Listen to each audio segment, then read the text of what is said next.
السلام علیکم ورحمۃ اللہ۔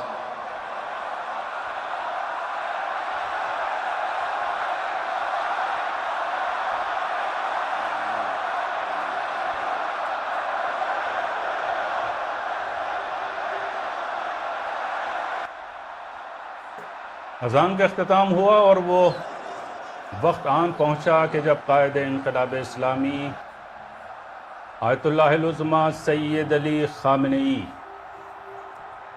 نائب امام خطبہ آغاز کرنے جا رہے ہیں۔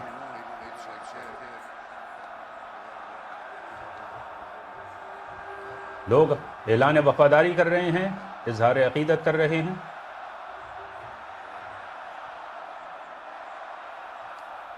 رہبر انقلاب اسلامی تعلیمات اسلامی کی روشنی میں آپ نے دیکھا اور آپ یقیناً جانتے ہیں کہ یہ جو اسلحہ ہے، اسلحہ بھی خود ایک پیغام رکھتا ہے۔ نماز جمعہ میں اسلحے کا سہارا لیا جاتا ہے۔ یہ خود اس بات کی دلیل ہے کہ نماز جمعہ ایک سیاسی عبادت کا نام ہے۔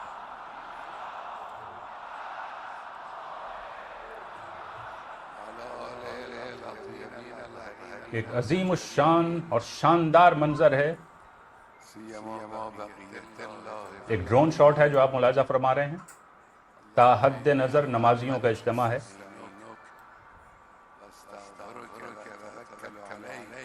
اور یہ مصلی کے باہر اور عیدگاہ کے باہر کا یہ منظر ہے۔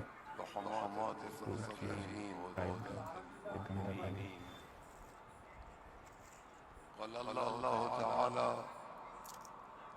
المؤمنون والمؤمنات بعضهم اولیاء بعض یأمرون بالمعروف وینهون عن المنکر ویقیمون الصلاة ویؤتون الزکاة ویطیعون الله ورسوله أولئك سيرحمهم الله إن الله عزيز حكيم۔ همه برادران و خواهران عزیز را و خودم را دعوت می‌کنم و توصیه خطبہ جمعہ کا آغاز ہو گیا ہے۔ رعایت تقوای الہی۔ اس وقت ہم دیکھ رہے ہیں اور سوشل میڈیا پر ہمارے جو ساتھی یہاں پر ہماری جو ٹیم بیٹھی ہوئی ہے ولایت ٹی وی کی، وہ فالو اپ کر رہی ہے۔ سوشل میڈیا پر بھی جو کمنٹس آ رہے ہیں، بوکھلاہٹ کا شکار ہے صہیونی میڈیا اور صہیونی حکومت نواز میڈیا اور سوشل میڈیا والے۔ آیه‌ای که تلاوت کردم اس وقت رہبر انقلاب اسلامی تقوی الہی کی وصیت اور نصیحت اور ہدایت فرما رہے ہیں۔ اللہ کے حدود سے قدم آگے نہ بڑھائے جائیں۔ تقوی کا مطلب یہ ہے۔ ولایت مومنین با یکدیگر۔ این مطلب جس آیت مبارکہ کی تلاوت کی گئی ہے اس میں مومنین کی آپس میں وابستگی کا ذکر ہوا ہے۔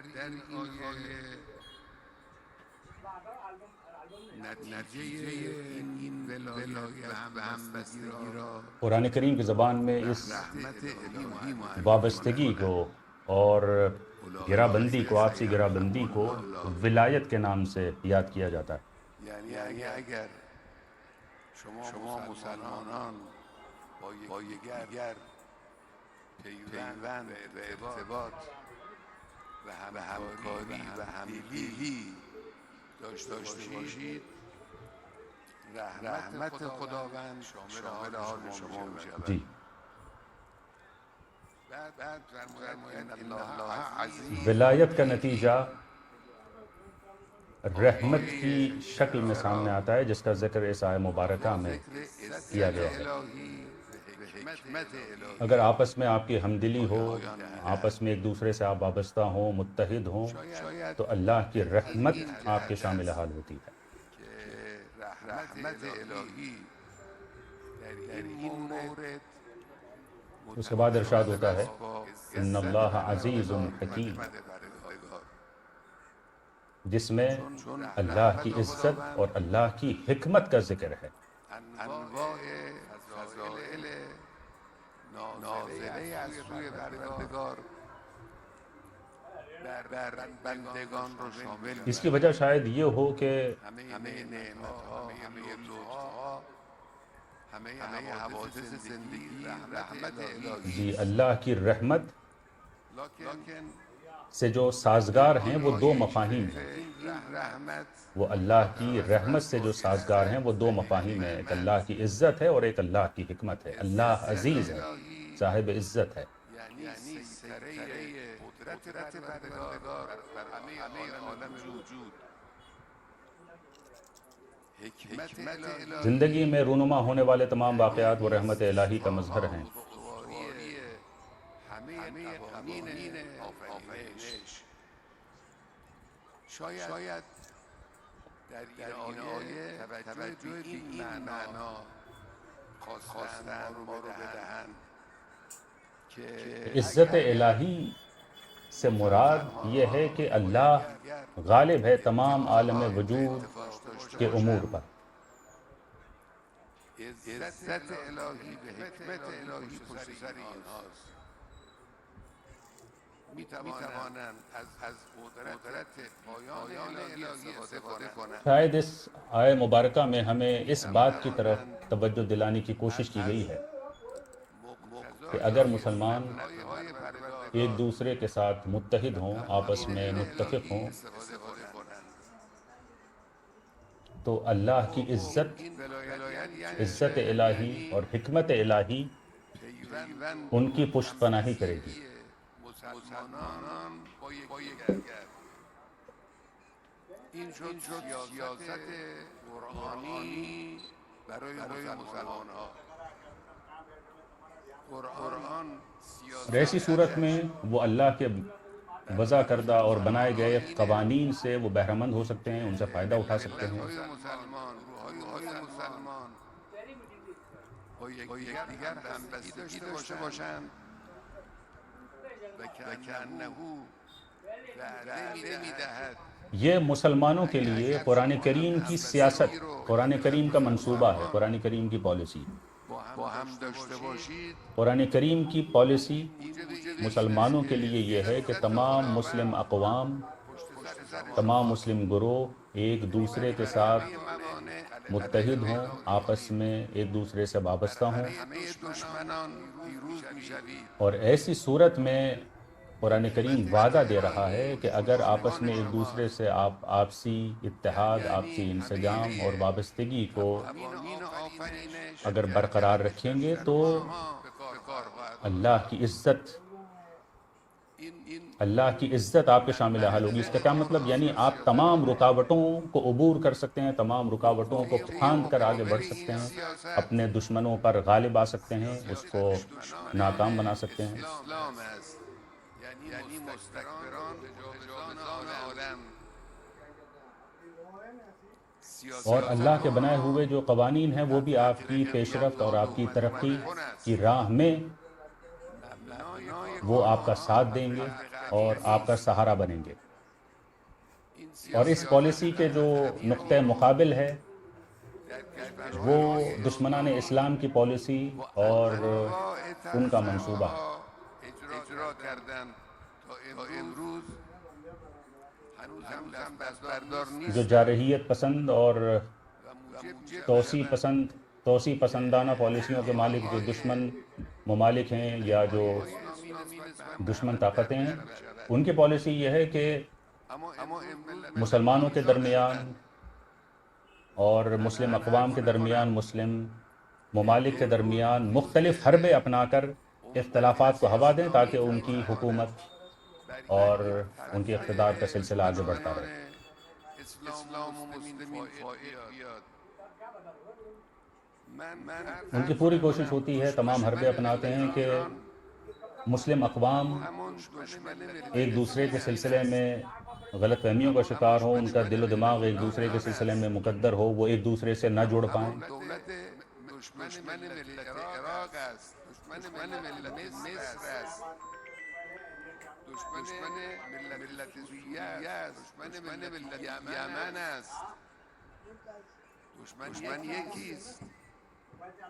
شیوه های میں آپ کو بتاؤں کہ در دشمن ایرانی قوم کا دشمن وہی ہے جو فلسطین کا دشمن ہے، جو لبنان کا لبنانی قوم کا دشمن ہے، جو عراقی قوم کا دشمن ہے، شامی قوم کا دشمن ہے، مصری قوم کا دشمن ہے، یمنی قوم کا دشمن ہے، وہی دشمن ایران کا دشمن ہے. دشمن ایک ہے، سب کا دشمن ایک ہے. دشمن کا طور طریقہ دشمنان ما اما ہر ملک کے حساب سے الگ ہوتا ہے، مختلف ہوتا ہے. کہیں پر نفسیاتی جنگ چھیڑتا ہے، کہیں پر اقتصادی دباؤ ڈالتا ہے، فرمان کہیں پر 2 ٹن کے بم گراتا ہے، جمعیت های کہیں پر اسلحے بھیج کر، کہیں پر مسکرا کر اگر وہ کام اپنا آگے بڑھاتا ہے. این سیاست دشمن ایک ہے، پالیسیاں اس کی ممالک کے حساب سے الگ الگ ہیں، لیکن ان کا آپریشنل روم جو ہے وہ ایک ہے. ایک جگہ سے احکامات جاری ہوتے ہیں،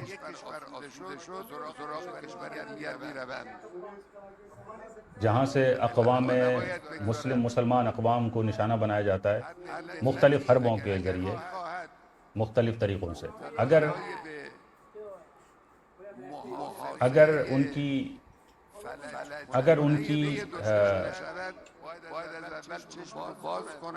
اگر ان کی پالیسی کسی ملک کے بارے میں کامیاب ہو جاتی ہے تو پھر وہ اس ملک کو چھوڑ کر کسی دوسرے ملک کو پکڑ لیتے ہیں. ایسے میں اقوام کی ذمہ داری ہے کہ ان کو اس بات کی اجازت نہ دیں. کمک کند و او همکاری کند تا دشمن اونجا موفق نشه. اگر دولت اونجا موفق بشود میاد سراغ این نقطه بعدی. ما مسلمان ها اگر اقوام یہ چاہتی ہیں کہ دشمن کی مفلوج کنندہ اور مفلوج کر دینے والی یہ پالیسیاں اس پر کارگر ثابت نہ ہوں تو روز اول سے ابتدا سے اپنی آنکھیں کھول کر اپنی بیداری کا ثبوت دے اور اس کو اس بات کی اجازت نہ دے کہ دشمن ان پر غالب آئے، اور جو مسلم قوم دشمن کے منصوبوں کا شکار ہے، ظلم بربریت کا شکار ہے، تو بڑھ کر اس کی مدد کرے تاکہ ان کے بعد، تاکہ اس قوم کے بعد، ستم دیدہ قوم کے بعد ان کی نوبت ایسی نہ بنے. این مطلب اول که من خواستم عرض کنم. پہلے ہم غفلت کا نتیجہ دیکھ چکے ہیں، لیکن آج ہمیں غفلت سے کام نہیں لینا ہے، غفلت سے پرہیز کرنا ہے، ہمیں بیدار رہنا ہے.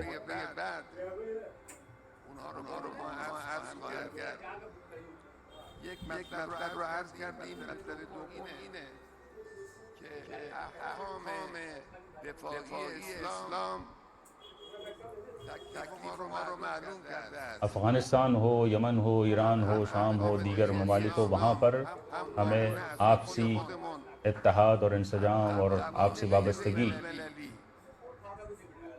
کا جو ریسمان ہے یا جو رسی ہے اس کو مضبوطی سے ہم پکڑے رہیں اور اس کو پارا پارا نہ ہونے دیں. در همان قوانین هم این مطلبی که عرض میکنم دوسرا اہم نقطہ یہ ہے، اسلام نے جو دفاعی احکام مقرر کیے ہیں اس نے ہماری ذمہ داری کو واضح کر دیا ہے. دفاع کند در مقابل متجاوز.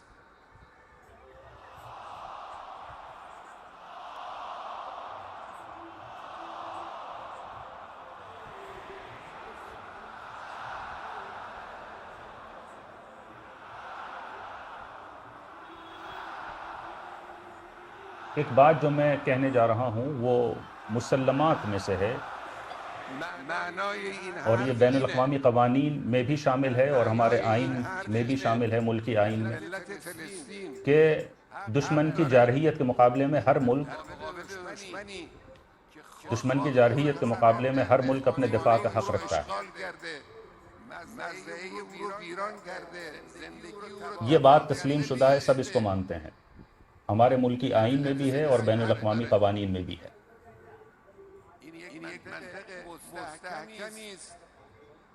اس بات کا مطلب یہ ہے جهانی هم تایید کنند فلسطین مال کیست؟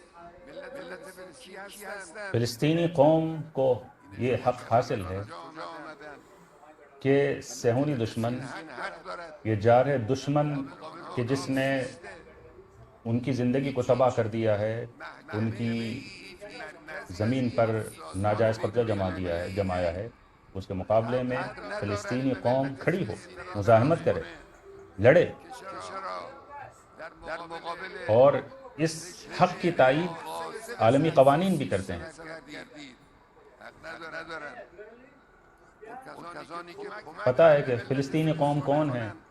فلسطینی قوم کو رو انجام میدن جارح دشمن اور غاصب دشمن کے مقابلے میں کھڑے ہونے کا حق ہے۔ حق ندارد به ملت کوئی بھی بین الاقوامی ادارہ، کوئی بھی بین الاقوامی قانون کو اس بات کا حق نہیں ہے کہ وہ فلسطینی قوم پر یہ اعتراض کریں کہ وہ کیوں غاصب صہیونی حکومت کے مقابلے میں سینہ سپر کیے ہوئے ہے اور اس کا مقابلہ کر رہی ہے۔ کسی کو یہ حق نہیں ہے۔ قانون عقلی است، منطق بین الملل جهانی است. اور جو لوگ فلسطینی ها فلسطینی قوم کی حمایت کر رہے ہیں، ان کی مدد کر رہے ہیں، کمک به آنها ان کو بھی کچھ کہنے کا کسی کو حق نہیں ہے۔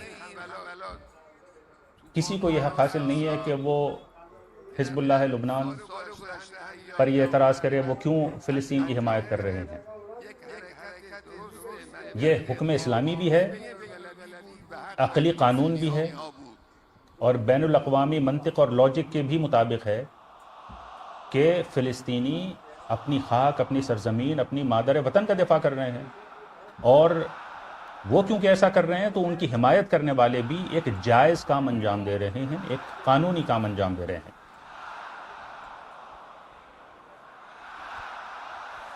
دفاع جانانه لبنانی ها از مردم فلسطین هم ایک مشمول همین هست. گزشتہ برس جو انہی دنوں میں تقریباً جو ایک واقعہ پیش آیا، یعنی آپ کا اشارہ ہے 7 اکتوبر کی طرف، جو حماس اور فلسطینی تنظیم نے جو ناجائز صہیونی حکومت کے خلاف جو اقدامات کیے اور مزاحمتی کارروائیاں انجام دیں، وہ مکمل طور پر قانون کے دائرے میں تھا۔ یک کار کاملا قانونی و مشروع. ایک شجاعانہ،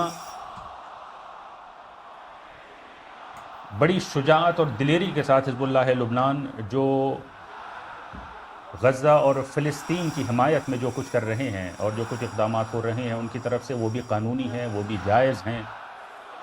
کاری که نیروهای مسلح ما کردن کمترین مجازات، کاری که نیروهای مسلح ما کردن غاصب صهیونیترین مجازات در برابر اور اسی تناظر میں گزشتہ دو تین روز قبل جو ایران کے مسلح افواج نے جو کارروائی کی ہے، وہ بھی اسی تناظر میں آتا ہے اور وہ مکمل طور پر ایک قانونی اقدام تھا۔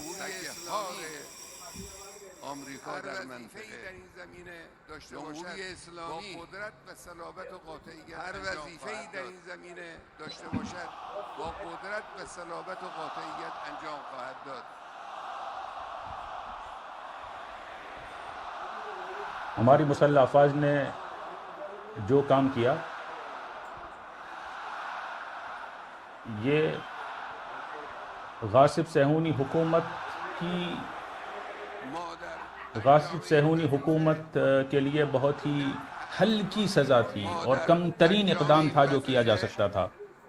نه تعلل میکنیم نه شتاب زده میشیم، شتاب زدگی هم نمیشیم. توجه کنید، اونچه که نه شتاب زدگی هم نمیشیم، کوتاهی نمیکنیم، منطقی است. دچار شتاب زدگی هم یہ آپ نے فرمایا کہ اسلامی جمہوریہ ایران کا جو فرض ہے اس سلسلے میں، جو اس کو انجام دینا چاہیے، وہ پوری قوت اور طاقت اور پوری شجاعت کے ساتھ اسے انجام دے گا۔ سیاسی انجام گرفت در وقت خود در آینده هم اگر لازم شد انجام خواهد گرفت. انجام گرفت و در آینده ولایت ٹی وی سے جڑنے والے انجام خواهد گرفت. ناظرین کو ایک بار پھر خوش آمدید۔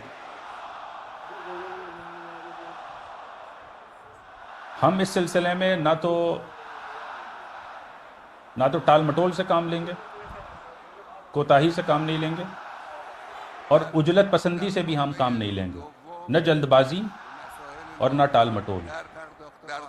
جو درست ہے، جو معقول ہے، جو عسکری اور سیاسی ماہرین کی نظر میں جو معقول قدم ہے، جو منطقی قدم ہے، جو لازمی قدم ہے، وہ اٹھایا جائے گا۔ اور اگر دوبارہ پھر اگر کچھ لازم ہوا، کچھ قدم اٹھانے کی ضرورت پڑی، تو ہم پھر اقدام کریں گے، لیکن نہ اس میں ٹال مٹول ہوگی اور نہ ہی عجلت پسندی کا شکار ہم ہوں گے، نہ جلد بازی نہ ٹال مٹول، معقول اور منطقی اقدام عسکری اور سیاسی ماہرین کی رائے کے عین مطابق۔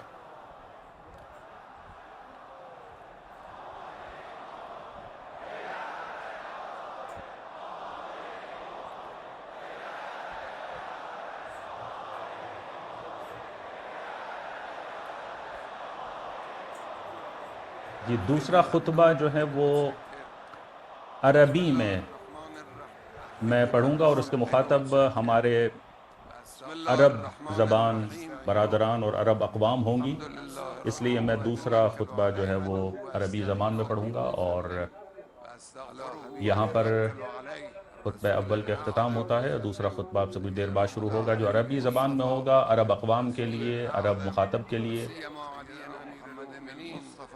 اور یہ ماضی میں بھی رہا ہے، اے رہبر آزاد، اے حریت پسند قائد، ہم آمادہ ہیں، آمادہ ہیں۔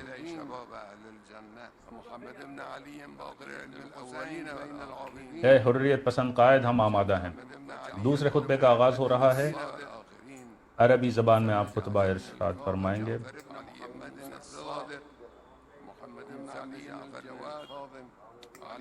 جتنا ممکن ہوا ہمارے لیے ہم آپ کو اپڈیٹ کریں۔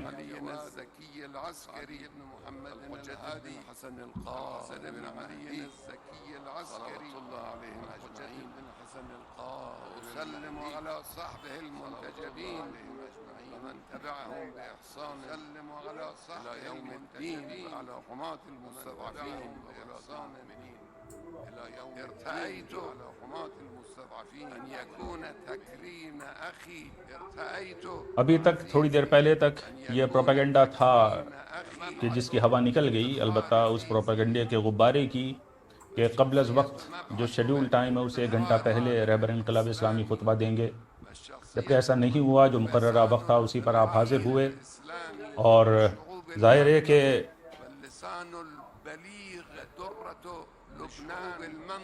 اللہم صلی علی محمد وآل محمد وعجل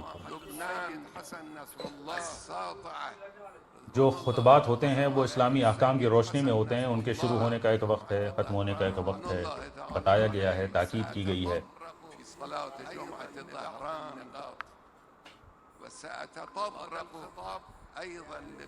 میرے عزیز إلا أنه موجه للأمة الإسلامية بشكل خاص، إلا أنه إلى الشعبين العزيزين موجه بشكل سید حسن نصر اللہ کے لیے بہت ہی دل کو چھونے والے الفاظ آپ نے استعمال کیے، میرے عزیز بھائی، میرے قریبی، لبنان کا گوہر۔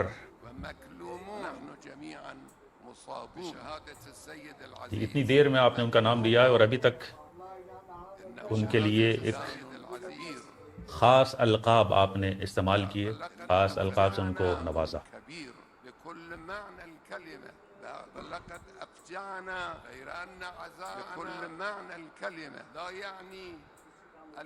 یہ امت اسلامیہ کے لیے میرا خطاب ہے۔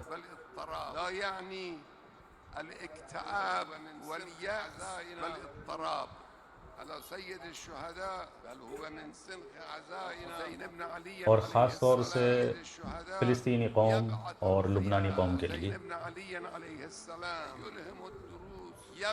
جو سخت دور سے اس وقت گزر رہے ہیں سید حسن نصر اللہ کی شہادت کے بعد، یہ بہت ہی عظیم نقصان ہے۔ السيد حسن نصر الله غادرنا، تو ہمیں بہت سخت متاثر کیا ہے، لیکن ہماری عزا اور ہماری سوگواری کا قطعاً مطلب یہ نہیں ہے کہ ہم مایوسی کا شکار ہو گئے ہیں، نہیں، ایسا ہرگز نہیں۔ صوته الصادح ستبقى حاضرة فينا الراية الرفيعة للمقاومة الراية الرفيعة سید الشہداء امام حسین علیہ السلام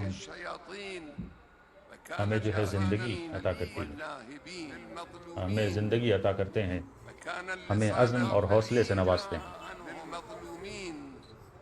كما كان للمدافع الشجاع عن الحق سندا كما كان للمناضلين على طريق الحق سید حسن نصر اللہ کے جسد اور جسم کو تو اس دنیا سے ہٹا دیا گیا، لیکن ان کی روح اور ان کی تحریک اور ان کا رقم کردہ راستہ وہ بھی باقی ہے ہمارے درمیان۔